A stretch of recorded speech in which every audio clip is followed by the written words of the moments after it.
எனக்கு தெரிஞ்ச ஒருத்தர் திருச்சியில் தான், ஒரு பேர் வந்து தியாகு. அவர் வந்து கோடீஸ்வரர். கோடீஸ்வரர். மாதம் 12 லட்ச ரூபா சம்பாதிச்சார் அபுதாபியில். சென்னையில் ஒரு ஹவுஸு, கோயம்புத்தூரில் ஒரு ஹவுஸு, கிட்டத்தட்ட 3000 கிராமுக்கு கோல்டு இதெல்லாம் வச்சுருந்தாரு. நான் அவரெல்லாம் ரீச்சே பண்ண முடியாது. ஆனால் எனக்கு தெரியும் அவரை, நான் அப்பப்போ பார்த்துருக்கேன், ஹாய் சொல்லுவோம், அவ்வளோதான். ஒருத்தர் அவன் எனக்கு கால் பண்ணுறாரு, 5000 ரூபா இருந்தால் அனுப்புங்கிறார். அது ஷாக். என்னாச்சு சார், என்ன சார் ஆச்சு அப்படின்னு கேட்டேன். அப்போ தான் அவர் எனக்கு சமுட்டியில் அடித்த மாதிரி இருந்தது. என்னென்னா, இவர் சம்பாதிச்சார், எல்லாம் பண்ணார். Is not ever paid himself. பசங்களுக்கு கல்யாணத்துக்கு கரெக்டாக கொடுத்துட்டாரு, இவனுக்கு கரெக்டாக கொடுத்துட்டாரு, கோல்டெல்லாம் கொடுத்துட்டாரு. பசங்க நம்மளே பார்த்துப்பாங்கன்னு கடைசியில் எல்லா சொத்தையும் பசங்க எடுத்துட்டாங்க, எல்லோரும் போயிட்டாங்க. ஒரு மாதத்துக்கு 12 லட்ச ரூபா சம்பாதிச்ச ஆள் இப்போ திருச்சியில் ரெண்டல் ஹவுஸில் 5000க்கு இருக்காரு. அவரை நாங்கள் குருவாக பார்த்தவருங்க.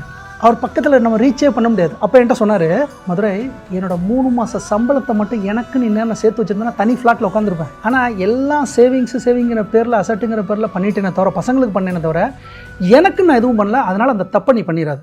உனக்கு நீ என்ன பண்ணிட்ட, சேவிங் நீ என்ன பண்ணியிருக்க?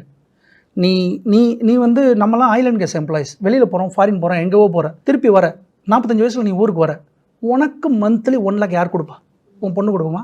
உன் பையன் கொடுப்பாங்களா? உன் மனைவி கொடுப்பாங்களா? உங்கள் அம்மா கொடுப்பாங்க? ஒரு கேள்வி கேட்டார், எனக்கு ஆன்சர் தரல. அம்மா யார் கொடுப்பா? Nobody will not give. 1000 ரூபா நம்ம கடன் கேட்டாலே நீ கொடுக்க மாட்டாங்க. அப்போ எனக்கு அந்த ஒரு ஸ்பார்க் இருக்குல்ல, அந்த ஸ்பார்க் தான் அவரோட ஸ்பார்க் எனக்கு கிடைச்சதுக்கப்புறம், அப்போ நமக்குன்னு ஏதோ ஒன்று பண்ணணும் அப்படிங்கும்போது தான் நான் ஒன்றா ஸ்டார்டட் டு ரீட். அப்போ ஃபினான்ஸ்னா என்ன, இன்வெஸ்ட்மெண்ட்னா என்னங்கிறது கிராஜுவலாக 2017 தான் நான் படிக்கவே ஆரம்பித்தேன். இன்னைக்கு it's around 6 crores. It's my portfolio. 6 கோடி உங்களோட portfolio. 6 crore my portfolio all together. Real estate, gold, stock, mutual fund and corporate bonds. All together it's 6 crores.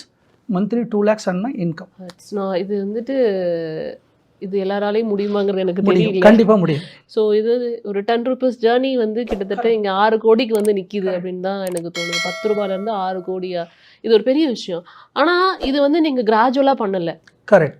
கிராஜுவலாக பண்ணலை. நீங்களே என்ன சொல்கிறீங்கன்னா 2017 தான் நான் தொடங்கினேன். கிட்டத்தட்ட இப்போ 2024 அப்படின்னா அங்கிட்ட இருந்து ஒரு 7-8 வருஷம் தான். 8 வருஷத்துக்குள்ளே நம்மளால இது பண்ண முடியுமா? முடியும். ஒரு Tier 3 மென்டாலிட்டி. நமக்கு இன்வெஸ்ட்மெண்ட்னா என்ன தெரியும்?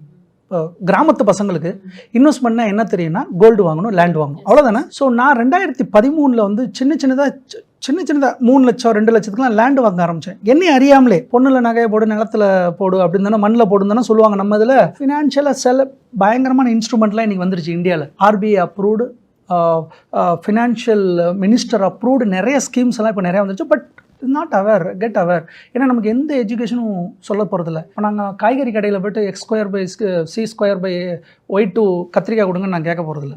நான் கேட்க போகிறது 10 ரூபாய்க்கு கத்திரிக்காய் கொடுங்கன்னு தான் கேட்க போகிறேன். கரெக்டாக. நான் படித்த மேத்தமெட்டிக்ஸ் என் வாழ்க்கையில் எங்கேயுமே யூஸ் ஆக போகிறதில்ல. நான் படித்த சயின்ஸ் எங்கேயுமே என் லைஃப்பில் 2-3 இடத்துல தான் யூஸ் ஆகுது.